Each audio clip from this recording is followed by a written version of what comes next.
महाप्रलय की आहट, पानी में समा जाएंगे लंदन, न्यूयॉर्क, मुंबई, इसके साथ ही कई दूसरे भारतीय शहर भी। और ये कोई अंदाजा नहीं है, बल्कि वो भयानक सच है जिसका सामना बहुत ही जल्द मानव जाति को करना पड़ेगा। इस बार अगर जल प्रलय आई तो शायद दुनिया के नक्शे से कई देशों का नामो निशान मिट जाएगा। आज की वीडियो में हम इस बहुत ही गंभीर टॉपिक पर चर्चा करने जा रहे हैं, तो बस बने रहिए वीडियो के अंत तक। और अगर आपने अब तक हमारे इस चैनल को सब्सक्राइब नहीं किया तो अभी सब्सक्राइब कर लीजिए और बेल आइकन प्रेस करके ऑल क्लिक कर दीजिए। दोस्तों, विश्व मौसम विज्ञान संगठन यानी वर्ल्ड मीटियोलॉजिकल ऑर्गेनाइजेशन ने कुछ दिन पहले एक रिपोर्ट जारी की, जिसने पूरी दुनिया के वैज्ञानिकों की रातों की नींद उड़ा दी। इस रिपोर्ट में कहा गया था कि भारत, चीन, बांग्लादेश, नीदरलैंड ग्लोबल लेवल पर समुद्री जलस्तर के बढ़ने की वजह से सबसे अधिक खतरे के मुहाने पर हैं। WMO की report global sea level rise and implications में बताया गया है कि विभिन्न महाद्वीपों के कई बड़े शहर समुद्री जल स्तर में वृद्धि के कारण डूबने के खतरे का सामना कर रहे हैं। इनमें Shanghai, Dhaka, Bangkok, Jakarta, Mumbai, मपूतो, Lagos, Cairo, London, Copenhagen, New York, Los Angeles, Buenos Aires, Santiago शामिल हैं। सुन लीजिए, इतने बड़े बड़े शहर शामिल हैं। WMO ने अपनी रिपोर्ट में कहा 1993 से 2002 के बीच हर साल औसतन 2.1 मिलीमीटर जल स्तर बढ़ा था, जबकि सन 2003 से 2012 के बीच सालाना औसतन 2.9 मिलीमीटर जल स्तर बढ़ा। वहीं 2013 से 2022 के बीच हर साल औसतन 4.5 मिलीमीटर जल स्तर बढ़ा है। रिपोर्ट में कहा गया है कि तापमान के 2 डिग्री सेल्सियस तक बढ़ने से समुद्री जल स्तर 2 से 6 मीटर तक बढ़ सकता है। 5 डिग्री सेल्सियस तक तापमान बढ़ने से 19 से 22 मीटर तक जल स्तर बढ़ने का खतरा है। रिपोर्ट में यह भी कहा गया है कि समुद्र के जल स्तर में बढ़ोतरी सभी जगह एक समान नहीं है, बल्कि अलग अलग एरियाज में अलग अलग बढ़ोतरी नोट की जा रही है। हालांकि बिल्कुल सच है कि समुद्र का स्तर लगातार बढ़ रहा है, जिसकी वजह से समुद्र के आसपास बसे शहरों और वहां के बुनियादी ढांचों के पानी में डूबने का खतरा लगातार बढ़ रहा है। और अगर ऐसा हुआ तो पूरा का पूरा एनवायरमेंट गड़बड़ा जाएगा, जिसका काफी भयानक परिणाम मानव जाति को उठाना पड़ सकता है। सन 1900 के बाद से समुद्र का जल स्तर तेजी से बढ़ रहा है। इस रिपोर्ट में बताया गया है कि पिछले 3000 सालों में समुद्र का जल काफी तेजी से बढ़ रहा है, जो कि परेशानी की वजह बन सकता है।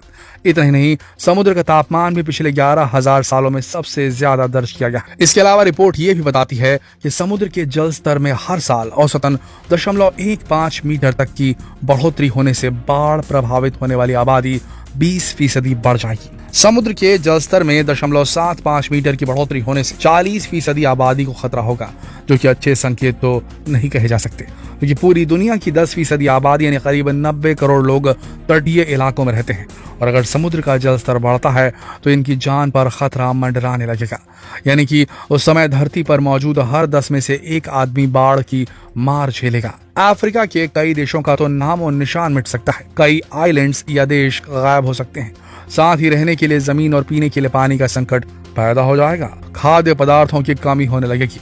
और अगर बात भारत की करें तो भारत के लिए भी खतरा कम नहीं है, क्योंकि भारत के कई शहर समुद्र के किनारे बसे हैं, जो कि इस समय टाइम बॉम्ब के ऊपर खड़े हैं। सन 2021 में inter governmental panel on climate change यानी IPCC ने एक रिपोर्ट जारी की थी।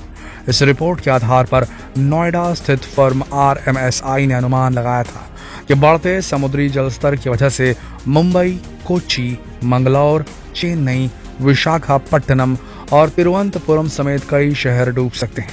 भारत एक तरफ हिमालय और 3 तरफ से समुद्र से घिरा है। भारत के 13 राज्यों की सीमा समुद्र से लगी हुई है। इसमें आंध्र प्रदेश, पश्चिम बंगाल, केरल, कर्नाटक, ओडिशा, तमिलनाडु, महाराष्ट्र, गोवा, गुजरात, पुडुचेरी, अंडमान निकोबार और लक्षद्वीप हैं। ऐसे में आने वाले समय में भारत को बड़ा खतरा हो सकता है, और यह खतरा ज्यादा दूर नहीं है। WMO की रिपोर्ट के अनुसार यह सब केवल अगले 80 सालों में देखने को मिल सकता है, यानी कि दुनिया के और हमारे देश के कई बड़े शहरों की जिंदगी 80 साल ही बची है। और आप जानते हैं इस सब की वजह क्या है? ग्लोबल वार्मिंग और क्लाइमेट चेंज।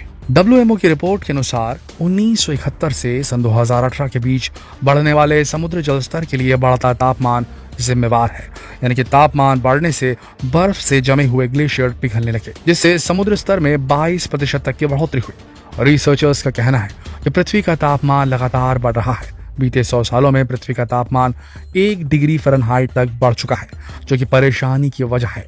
रिपोर्ट में यह भी सुझाव दिया गया है कि यदि हम तापमान में बढ़ोतरी को 1.5 डिग्री तक सीमित रख पाए तो अगले 2000 वर्षों में समुद्र के स्तर में 2-3 मीटर की ही बढ़त होगी, लेकिन इससे ज्यादा तापमान पृथ्वी के लिए विनाश का सूचक बन सकता है।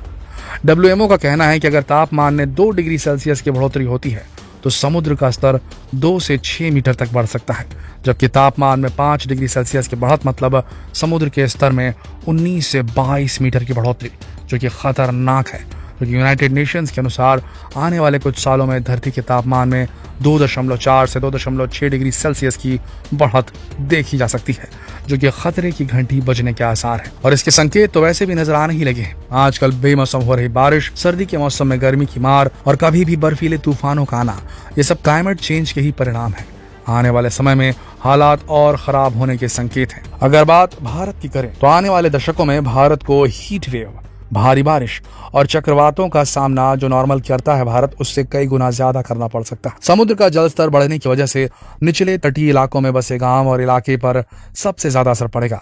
मुंबई पहले से ही हर साल बारिश के कहर को झेल रही है। वहीं पश्चिम बंगाल भी 2 चक्रवातों अम्फान और चक्रवात यास के बाद तबाही झेल चुका है, और ये तो केवल तबाही के आने की आहट है। अभी तो और भी कई चक्रवात, कई तूफान और कई बाढ़ देखने बचे हैं। दोस्तों, ग्लोबल वार्मिंग और क्लाइमेट चेंज एक ही सिक्के के 2 पहलू हैं, जिसका सबसे बड़ा कारण है पोल्यूशन। अगर हम अपनी धरती को आने वाले खतरे से बचाना चाहते हैं तो हम सभी को मिलकर काम करना होगा। सबसे पहले तो कार्बन एमिशन को कम करना होगा। फॉसिल फ्यूल जैसे डीजल, पेट्रोल की जगह ग्रीन एनर्जी जैसे सोलर एनर्जी, विंड एनर्जी के इस्तेमाल को बढ़ाना होगा। प्लास्टिक का इस्तेमाल बंद करना होगा। सबसे खास बात, सबसे ज्यादा पेड़ लगाने होंगे। पेड़ जरूरी हैं। हम जानते हैं कि ये काम किसी एक देश या किसी एक समुदाय के करने का नहीं, क्योंकि ये एक ग्लोबल खतरा है। इसलिए पूरी दुनिया के देशों को मिलकर ये काम करना होगा। साथ ही आने वाले खतरे से बचने के लिए, उससे निपटने के लिए उपाय भी ढूंढने होंगे, क्योंकि ये तो इनएविटेबल है। ये चीज़ें होने ही वाली हैं। इसे हम और आप नहीं रोक सकते। ये कई सालों से होता आया है और फिर होने ही वाला है। अब हमें उपाय ढूंढने शुरू कर देने चाहिए।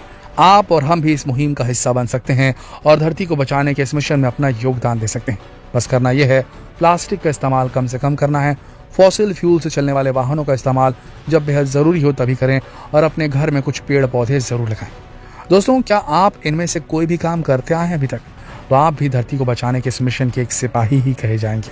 तो क्यों ना इस मुहिम को जन जन तक पहुंचाया जाए और इसे ग्लोबल मिशन बना दिया जाए। वीडियो को ज़्यादा से ज़्यादा शेयर कीजिए ताकि ज़्यादा से ज़्यादा लोग इस मुहिम से जुड़ सकें। वीडियो को लाइक और शेयर करना ना भूलें। तो फिर मिलते हैं एक और दिलचस्प वीडियो में। तब तक के लिए आप सबका इस वीडियो के अंत तक बने रहने के लिए दिल से धन्यवाद।